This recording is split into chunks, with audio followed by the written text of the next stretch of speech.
ये प्रचार करने में जरा सी भी कोताही नहीं बरत रहे हैं कि नरेंद्र मोदी एक ऐसे प्रधानमंत्री हैं जिन्होंने अब तक कोई भी विदेशी कर्ज नहीं लिया है, जबकि वो भारत को दुनिया में सबसे ज़्यादा कर्जदार देश बनाने में शरीक हैं।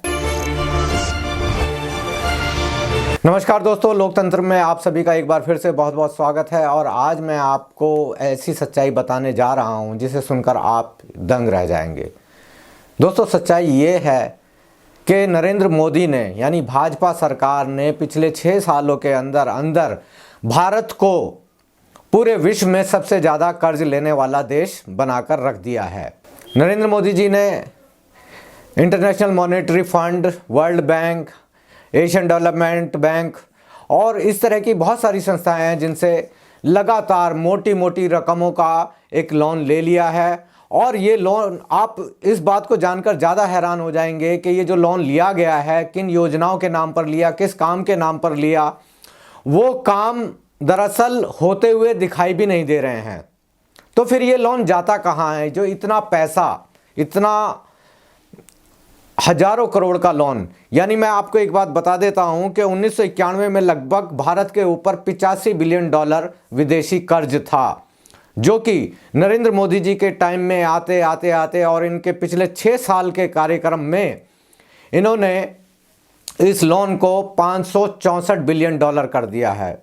564 बिलियन डॉलर। मैं आपको बता देता हूं कि इन्होंने किन किन योजनाओं के नाम पर, किन किन विकास की योजनाओं के नाम पर इन्होंने ये लोन लिया है।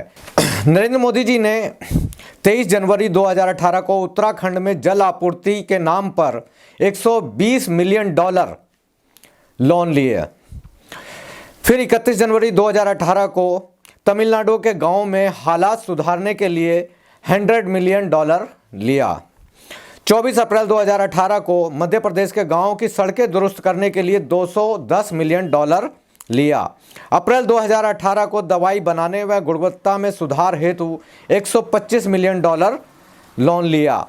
8 मई 2018 को राष्ट्रीय कुपोषण मिशन के लिए 200 मिलियन डॉलर इन्होंने कर्ज लिया। 29 मई 2018 को राजस्थान के लिए 21.7 मिलियन डॉलर इन्होंने लोन लिया। 21 नवंबर 2017 को सोलर पार्क प्रोजेक्ट के लिए 100 मिलियन डॉलर इन्होंने कर्जा लिया। 31 अक्टूबर 2017 को असम में ग्रामीण परिवहन की योजनाओं के लिए 200 मिलियन डॉलर लिया। 30 जून 2017 को नेशनल बायोफार्मा मिशन के लिए 125 मिलियन डॉलर लोन लिया। दोस्तों, आपको ये जानकर बड़ी हैरानी होगी कि भाजपा का आईटी सेल और भाजपा के खुद नेता ये प्रचार करने में जरा सी भी कोताही नहीं बरत रहे हैं कि नरेंद्र मोदी एक ऐसे प्रधानमंत्री हैं जिन्होंने अब तक कोई भी विदेशी कर्ज नहीं लिया है, जबकि वो भारत को दुनिया में सबसे ज़्यादा कर्जदार देश बनाने में शरीक हैं। मैंने जिन योजनाओं के बारे में अभी आपको बताया है, ये योजनाएं हमें कहीं से कहीं भी दिखाई नहीं दे रही हैं। तो फिर ये लोन या ये जो कर्ज है, ये पैसा जाता कहाँ है? दरअसल जाता है इन नेताओं और इनके दुमछल्लों की जेब में, जो इनको ये प्रोजेक्ट बनाते हैं, पूरे विश्व से कर्जा लेते हैं कि हम भारत में ये योजना लागू करना चाह रहे हैं, हम वो योजना लागू करना चाह रहे हैं, लेकिन उस योजना के नाम पर जो पैसा ले लिया जाता है उसकी शिलान्यास हो जाता है, उसका उद्घाटन हो जाता है, लेकिन वो योजना कहीं की कहीं नहीं दिखाई देती। दोस्तों, बड़ी हैरानी की बात है कि जब से नरेंद्र मोदी जी सत्ता में आए हैं तब से पूरे देश में सिर्फ और सिर्फ अफरा तफरी ही मची हुई है। आपने देखा होगा कि नागरिकता कानून को लेकर किस तरीके से पूरा देश उबल रहा था। उसके बाद में लॉकडाउन आ गया, तो लॉकडाउन में भी नरेंद्र मोदी जी ने आपदा में अवसर खोजा और वर्ल्ड बैंक से 1 अरब डॉलर लोन ले लिया। उसके बाद में एशियन डेवलपमेंट बैंक से लोन ले लिया 38 अरब डॉलर। तो उसके बाद में अब आप देख रहे हैं कि कृषि कानून, जो कि पूरी तरीके से, ये कृषि कानून पूरे तरीके से अनकॉन्स्टिट्यूशनल है, जो कि सेंटर की, केंद्र की लिस्ट में भी नहीं आते हैं, तब भी उस पर कानून बना दिया गया। और कमाल की बात यह है कि हमारा जो सुप्रीम कोर्ट है वो इस बात पर चर्चा भी नहीं कर रहा है।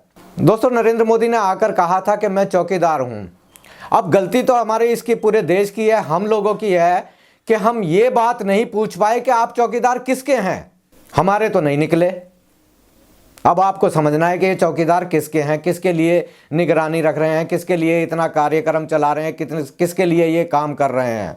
दोस्तों, आपने ये देखा ही होगा कि किस तरीके से एक बीएसएफ के जवान ने जब दाल पर ही सवाल उठा दिया था तो किस तरीके से उसको नौकरी से निकाल दिया गया। और जब दाल का किसान दाल बेचने के लिए मंडी में जाता है तो वहाँ पर दलाल उसकी दाल का कोई कीमत नहीं देते। तो कम से कम मोदी जी को या सरकार को दाल और दलाल के बीच का फ़र्क समझना चाहिए और सिर्फ देशभक्ति के नारे ना दें कि भाई भारत माता की जय, मैं देश नहीं बिकने दूंगा। इन नारों का अब कोई अर्थ नहीं रह गया है, क्योंकि ऐसा लग रहा है कि मोदी जी ने देश बिकने नहीं दूंगा ये नहीं कहा था, बल्कि ये कहा था कि मैं देश नहीं बचने दूंगा। आज जिस तरीके से पूरे देश के किसान सर्द रातों में अपने सड़कों पर बैठे हुए हैं, उनकी जानें जा रही हैं और सरकार उनकी मांगों को दबाने के लिए, उनके प्रयासों को दबाने के लिए सरकारी खर्चे पर एक प्रचार कार्यक्रम चला रही है। मोदी जी, नरेंद्र मोदी जी गुजरात में जाकर किसानों से जाकर मिलते हैं, मध्य प्रदेश में जाकर किसानों को भाषण देते हैं, लेकिन दिल्ली में जो उनके घर के बाहरी धरने पर बैठे हुए किसान हैं उनसे बात नहीं करते। पूरे देश की व्यवस्था को किस तरीके से संभालना है ये काम तो सरकारों का ही होता है और सरकार को इस तरह का प्रयास करना ही चाहिए और किसानों की मांगों पर गौर करना ही चाहिए। और कोई भी देश के नागरिकों से बड़ा, देश से बड़ा नहीं होता है, इसलिए किसी भी कानून को लागू करने के लिए देश के लोगों की बलि चढ़ाना ये कहीं की कोई अक्लमंदी नहीं होती है। इसी के साथ दोस्तों मैं आपसे विदा लेता हूँ। धन्यवाद। कोरोना के संकट काल में घर बैठे करें स्वरोजगार की पढ़ाई। मध्य प्रदेश का अटल बिहारी वाजपेयी हिंदी विश्वविद्यालय आपको बनाएगा आत्मनिर्भर। प्राथमिक चिकित्सा विशेषज्ञ डिप्लोमा करें और पाएं नौकरी या शुरू करें अपना खुद का फर्स्ट एड सेंटर।